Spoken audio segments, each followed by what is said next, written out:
Welcome to Anchor Ministry in downtown Cartersville, Georgia. Beautiful place to be. Today we have a special for you. We have Chad Smith, we have Kevin Culver, we have Daphne Swilling, we have Phil Cunningham, and we have Pam Whitfield. They're all been on Anchor Ministry before giving their testimonies. You're going to hear just a little bit of where they were at, what God's done in their lives. I want to encourage you to have a testimony. Everybody who's been born again has a testimony somewhere. The greatest testimonies are those who stayed with the Lord Jesus Christ and didn't go astray. We want to encourage you to text Anchor Ministry and let them know what you like about their programming, what you would like to see more in their programming. Text them. You can even email them at right here. And you can go to their website and see what God has been doing in the communities through them. The lowest point in my whole life was when I was 31 years old and my wife had left me with my kid. That was absolutely the lowest point in my life. And it was because of my drinking. I was a terrible alcoholic. I woke up at 9 o'clock every morning and started drinking beer until the liquor store would get open, and then switch over to liquor about noon and drink till I went to sleep every day.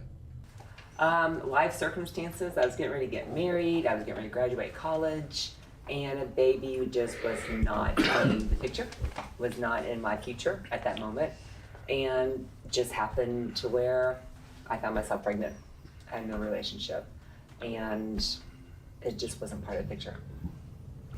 And in the room, going to the clinic that morning, the Lord gave me 3 opportunities to leave and to walk out and to save my child. But that didn't happen, unfortunately. And instead of walking down the hall where it said exit and I could leave the clinic for life, I turned to the room and the door of death, and my son was taken. It was my choice. It was a selfish decision. I regret it every day. It's not something I would recommend anyone to do for any reason. Well, it was May 25th, 1999, the C-Men, which is the narcotics squad in Cherokee County, came to my house. We had a meth lab at the house, and they came to the house, and we knew then that we was in big trouble. It was the end of the line. Yeah, yep. And what was you thinking during this time? Oh, Lord, help me. I'd never been in trouble, but I knew we were in trouble. And at the time when they busted our lab, it was the first lab in Cherokee County, so they made a real big do about it. I mean, all the TV channels was there. There was helicopters flying all around. Oh, this ain't the first time you've been on TV. No. So how much time was y'all looking at? Well, I knew that I'd been in trouble my whole life for drugs, so I knew that if I ever got caught again, that I'd get a life sentence because of the habitual act. So no matter what they was going to give me for the drugs, I'd get a life sentence on top of that. Life sentence. Yeah. And what about you? I'd never been in trouble before. What did you think when you got in jail? I was scared to death. It started out innocent enough, in my family. Yeah. My father was a big drinker. He would give me sips of beer when I was 5 years old. At 7 years old, I'm popping tops at the parties at the lakes and stuff like that. I got into a fight with a couple of kids, and he seemed to really put his stamp of approval upon that. And so it was just these mixed signals, from my parents. They would have never wanted the things to happen that did. And then when we moved, we were growing up. I grew up in a little town, Toccoa, Georgia, up in North Georgia. And when we moved to the Atlanta area, of course, the whole drug scene was going on. I was just in the 6th grade, and I just fell in with that crowd. And, and it just one thing led to another, and I just got deeper and deeper into the darkness. Now, if I remember correctly, when I heard you speak, you went to prison for a while? Well, 3 times. The lowest point in my life was in high school. My mother was married to a very abusive man. I came home one night. My mom's husband almost had killed her. She was lying on the floor in a pool of blood, and the only reason why she lived was that she pretended like she was dead. So I had a vendetta against that man. I was a born-again Christian at that time, but I told him over the phone, if you come by this house one more time, I'll shoot your head off. We were scared. He was threatening to burn the house down. He was a very mean, very demon-possessed man. And it affected all of us. I felt like I wanted to just run away from home, which I did. And I went on the road at that time and did a lot of things that I will talk about. That was very hard. It was hard for my mother, and it was so hard for my mother that she died from just trauma. She was not feeling well one day, and I took her to the hospital just to get checked out. She was doing just fine, and the next morning I got a phone call, and they said, you better get over here, your mother has stopped breathing. And when I got to the hospital, her doctor was standing there with a very stern look on his face, and she had passed away. The doctor was flabbergasted. There was nothing wrong with my mother. I think my mother just checked out. Worst thing that ever happened to me was probably being molested as a child by family members. So that's probably the worst thing that ever happened. How old was you? It started when I was 3. 3 years old? Mm-hmm. Yeah. Wow. Yeah. And how long did that go on? Until I was 14. Claire Culwell was an abortion survivor. And when she met her biological mother said if there was any other way out, she would have taken it. Another abortion survivor is Michelle Odom. Her biological mother said her biggest regret was not turning and running. The worst thing that ever happened to you in your whole life? I would say going to prison. Going to prison. Worst thing that ever happened to you? I mean, Couldn't think of nothing no worse. I can't. Losing your freedom. I mean, I've had cancer. I've lost loved ones. But going to prison, when I totaled it all up, it was the worst thing. But as Joseph said, they meant it for evil, but God meant it for good. I was still able to function. I was a functioning alcoholic, I guess you could say, or drug addict, or all of the above. But what I was doing was I was killing everyone around me, including myself. My doctor had told me that I had about 8 months before I went into liver failure. So the night that my wife left with my son, I had no care whatsoever. I was drunk. I didn't care. Good riddance is what I thought. It was only 2 or 3 days later, after I had dried out, that I realized what I had actually done. So when I was 25, I got real serious about my drinking. I owned a business, and I was doing very well to be so young.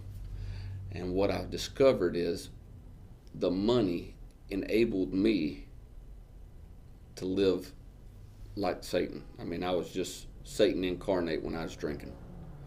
And the money was allowing me to do that. So that's the very first thing that God took away from me, was my business and my money.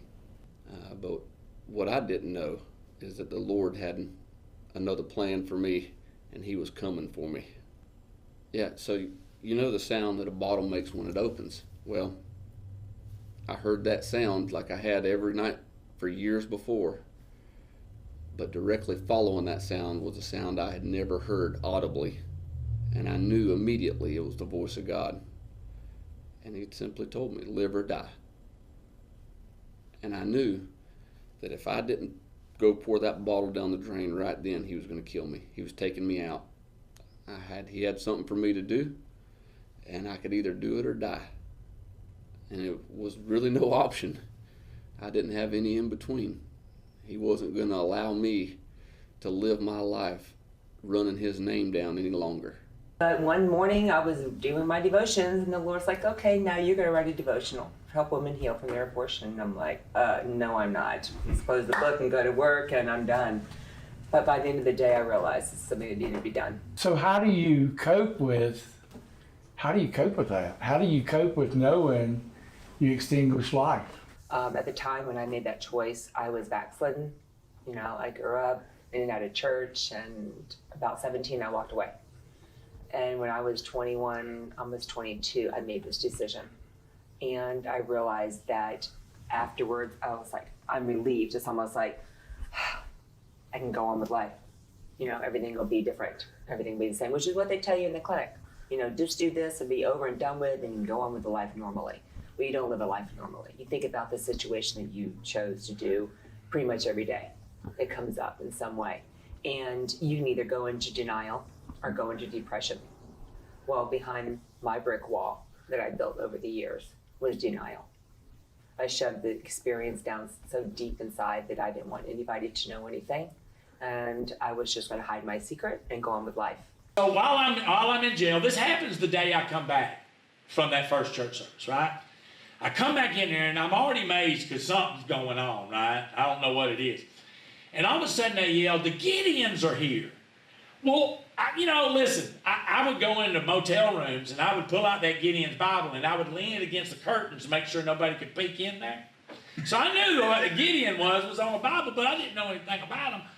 And so in my mind, I'm thinking there's going to be these long, white-haired guys like from, some kind of mystical movie. They're going to be glowing out there, like, what are the Gideons doing in jail? Floating. Yeah. And so it was amazing. All these guys line up and they're getting Bible studies. And so I come to the door and I look through the little hole and there's a guy out there and he does have a beard. He doesn't have long hair, but he is glowing. And his name was Johnny Ferguson. He's going on to be with the Lord now. And so I said, you're bringing Bible studies in here. And I said, how much are they? I had to take it a step at a time, one day at a time. And the whole time, understanding that my mother was in the middle of a divorce when this happened. So we didn't have enough time to get through the divorce to get his name off the will that gave him permission to live in the house should she die first. Well, she didn't. She died first with no divorce. I had just moved into the house with her, in which if I'm sitting there watching my mother, looking at her, trying to figure this thing out, I get word that I have 24 hours to get out of my mother's house because he's moving back in. His lawyers said, you've got 24 hours.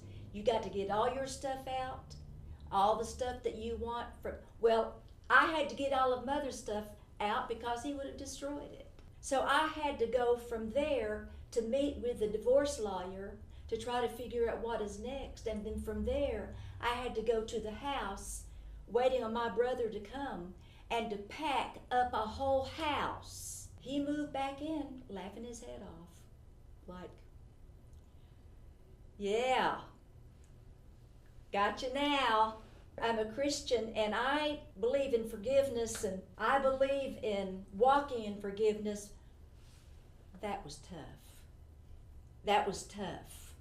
He shows up at the funeral and makes a big scene. We should be going through a divorce, now we're in a funeral. And he had to be thrown out and I called the police and they put him in jail for one night. He came out hotter than you know what. People said, you better watch out about that Ed. He says he's gonna come over and kill you. In the Black household, when that happened, you had to be quiet. It was taboo. Couldn't say anything, especially when it's people in your family. Well, as a child, I just knew it wasn't right. As an adult, until 2017, I was an angry adult, mad at the world because I didn't feel like no one had my back and no one believed me and no one tried to rescue me. And so it wasn't until 2017 where I told God, I said, I'm tired of living this way and I'm tired of being angry and I'm tired of being physically exhausted by that being on my mind so much. And I asked God to heal me and release me of that. And he did.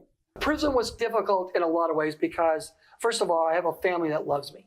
Even when I messed up, my wife, my kids, they love me. And that's a big deal because the majority of men in prison don't have anyone but their mom that loves them. Wow. Because they burned every relationship. And so I had several men there tell me that I was the answer to their mom's prayer. Wow. Because their moms had been praying for someone to come to help their son. So you was teaching them in prison. Yeah, but here's the deal. When I first found out I was going to prison, I was told all along by my criminal attorney, you're not going to prison. First time offender, non-violent, you've made voluntary restitution, all that. But when I finally found out I was going, then I had a decision to make. Am I going to go in there and say, God, what's up? Why are you allowing this? Or am I going to go in there knowing, first of all, that there's consequences to sin, and I did steal money, and I deserve to go to prison. So I could go in there with a horrible attitude, or I could say, God, you've allowed this, so I want to shine for you in a dark place. Oh, wow. I want to make a difference in here. I want to not only grow myself in here, but I want to make a difference with these men that I'm going to be with 24 hours a day. Wow. So it's amazing. When we ask God to use us, He will use us. At work, and God spoke to me for the second time, and He said, I need you to remind this man of the promise he made me when he had cancer. Now, I didn't even know this man had cancer or had ever been sick.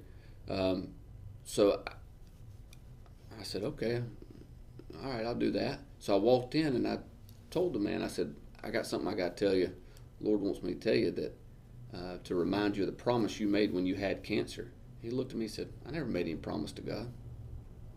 Oh, okay. So thanks a lot. You know, I don't know who was talking to me. It must not have been God is what I thought, right? Well, that night, my phone rings, and I knew as soon as I looked down and saw his name, I knew. Because you don't call a crazy man at 9:30 p.m., right?